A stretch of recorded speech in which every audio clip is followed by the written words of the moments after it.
बोलो श्री कृष्ण भगवान की जय, विष्णु भगवान की जय। एकादशी पूजा विधि। स्नान आदि कर मंदिर की सफाई करें। भगवान श्री हरि विष्णु का जलाभिषेक करें। प्रभु का पंचामृत सहित गंगा जल से अभिषेक करें। अब प्रभु को पीला चंदन और पीले पुष्प अर्पित करें।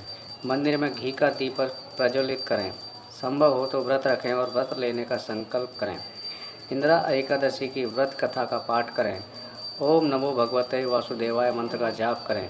पूरी श्रद्धा के साथ भगवान श्री हरि विष्णु और लक्ष्मी जी की आरती करें। प्रभु को तुलसी दल सहित भोग लगाएं। अंत में क्षमा प्रार्थना करें। इंदिरा एकादशी के दिन लक्ष्मी माता की पूजा करने से विशेष फल की प्राप्ति होती है। इंदिरा एकादशी व्रत कथा।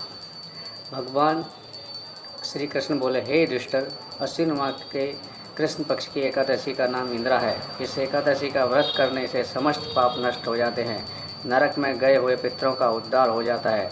सतयुग में महिष्मती नाम की नगरी में इंद्रसेन नाम का एक प्रतापी राजा राज्य करता था। वह पुत्र पौत्र धन धान से आदि से पूर्ण था। उसके शत्रु उससे सदैव भयभीत रहते थे। एक दिन राजा अपनी राज्य सभा में सुखपूर्वक बैठा था कि महर्षि नारद वहीं आ गए। नारद जी को देखकर राजा आसन से उठा, प्रणाम करके उन्हें सम्मान सहित आसन दिया। तब महर्षि ने उन्हें कहा, हे राजन, आपके राज्य में सब कुशल तो हैं? मैं आपको धर्मपरायणता देखकर अत्यंत प्रसन्न हूँ। राजा बोला, हे महर्षि, आपकी कृपा से मेरे राज्य में सब कुशल पूर्वक हैं तथा मेरे समस्त यज्ञ कर्म आदि सफल हो गए हैं। हे देव, अब आप कृपा करके यह बताइए कि आपको यहाँ आगमन किस प्रयोजन से हुआ है, मैं आपकी सेवा करूं। नारद बोले, हे राजन, मुझे एक महान आश्चर्य हो रहा है कि एक समय जब मैं ब्रह्मलोक में से यमलोक गया था, तब मैंने यमराज का सभा में आपके पिता को बैठा देखा। तुम्हारा पिता महान ज्ञानी, दानी तथा धर्मात्मा था, मगर एकादशी के व्रत के बिगड़ जाने के कारण वह यमलोक को गया है। तुम्हारे पिता ने तुम्हारे लिए एक संदेश भेजा है। क्या संदेश है? ऋषिवर, कृपा कर यथाशीघ्र कहें। उत्सुकता से राजा ने उत्तर दिया। उन्होंने कहा है कि महर्षि, आप मेरे पुत्र इंद्रसेन से, जो कि महिष्मती नगरी के राजा हैं, के पास जाकर एक संदेश देने की कृपा करें कि मेरे पूर्व जन्म के किसी कर्म के कारण ही मुझे यह लोक मिला है। यदि मेरा पुत्र अश्विन माह के कृष्ण पक्ष की इंदिरा एकादशी का व्रत करे और उस व्रत के फल को मुझे दे दे तो मेरी मुक्ति हो जाए, मैं भी इस लोक से छूटकर स्वर्ग लोक में वास करूं।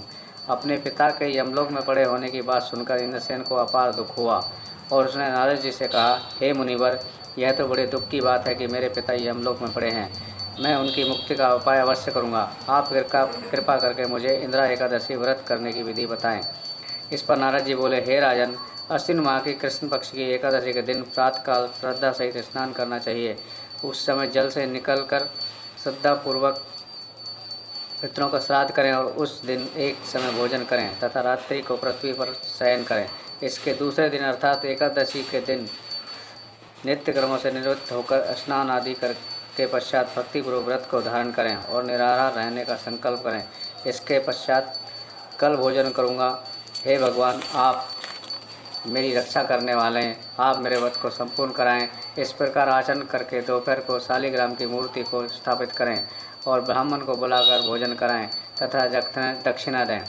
भोजन में से कुछ हिस्सा गाय को दें और विष्णु भगवान की धूप दीप नैवेद्य आदि से पूजा करें तथा रात्रि को जागरण करें। इसके उपरांत द्वादशी के दिन मौन होकर बंधु बांधवों सहित भोजन करें। महर्षि नारद राजा को उपदेश देकर अंतर ध्यान हो गए। राजा ने इंदिरा एकादशी के आने पर उसका विधि पूर्वक व्रत किया। बंधु बांधवों सहित इस व्रत के करने से आकाश से पुष्पों की वर्षा हुई और राजा का पिता यमलोक से रथ पर चढ़कर स्वर्ग को गया। राजा इंद्रसेन भी एकादशी के प्रभाव से इस लोक से सुख होकर अंत में स्वर्ग लोक को गया। बोलो श्री कृष्ण भगवान की जय, विष्णु भगवान की जय।